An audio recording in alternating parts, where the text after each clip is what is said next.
Qu'avez-vous retenu de la table ronde qu'on vient de voir? Alors, une chose que j'ai retenue, c'est la prédominance des marques. La marque semble très importante aujourd'hui. Sans une marque, on ne peut pas travailler.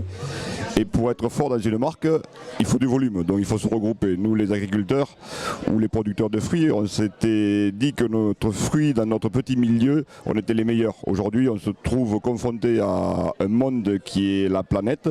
Et pour travailler sur la planète, si on est seul dans notre petite région, on n'y arrivera pas. Il faut la politique de marque, la politique la communication. Je pense que c'est le sujet important pour les fruits. Il faut communiquer. Est-ce qu'en produisant des pommes, on peut s'inspirer des stratégies commerciales des grandes marques comme Coca-Cola? Alors moi, ce dont je parlais tout à l'heure, c'était que Pink Lady, ça pourrait peut-être être comme Coca-Cola, c'est-à-dire qu'on conserve une marque et on diversifie les fruits derrière. C'est-à-dire qu'on ne se concentre pas forcément seulement sur Pink Lady, la pomme rose, mais peut-être sur une Pink Lady rouge pour des consommateurs qui aimeraient les pommes plutôt rouges, une rose pour ceux qui préféreraient les roses et peut-être, pourquoi pas, une Pink Lady jaune pour ceux qui préféreraient les jaunes. Ah, c'est une supposition, mais c'est voilà, en imitant Coca-Cola. Coca-Cola, c'est resté pendant de très très longues années en étant la marque d'un unique produit. Et après, ça s'est diversifié en light, en zéro, en aromatisé vanille, aromatisé je sais plus quoi. Qu'avez-vous retenu de la table ronde de ce matin par rapport aux perspectives d'évolution de l'arboriculture fruitière?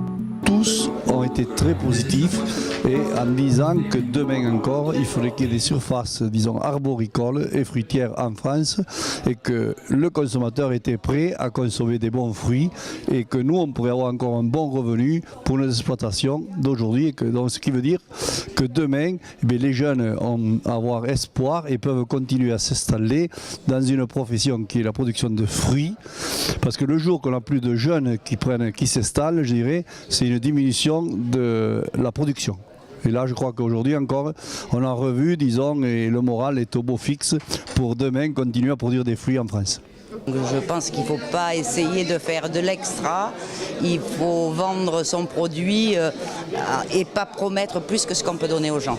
Parce que sinon, le consommateur est toujours déçu. Très bon, j'ai bien aimé l'intervention de l'organisation italienne.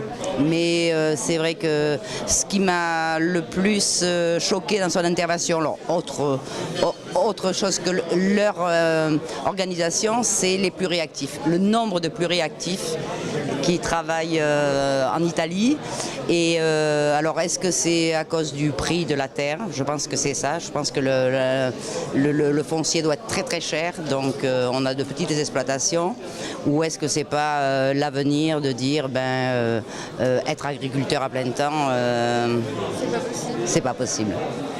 Enfin, ce que j'ai retenu de plus intéressant, c'est que habituellement, dans les congrès FNPF, je dirais des organisations professionnelles, on a tendance à dramatiser, de se lamenter des différentes choses, les points négatifs. Et que ça a été une matinée assez productive et il y a un optimisme qui est ressorti, une espèce d'élan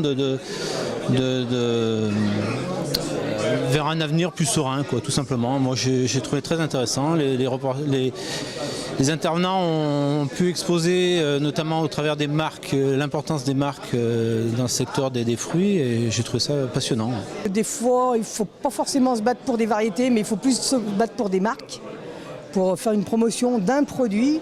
Donc ça m'a semblé très intéressant. Lorsque on applique les techniques et les pistes de développement et d'amélioration que l'on a tracées au CTIFL, en matière technique de production, de conduite de culture, etc., la capacité à véritablement faire des progrès et créer de la valeur pour l'entreprise et avoir des résultats techniques quand même très, très encourageants.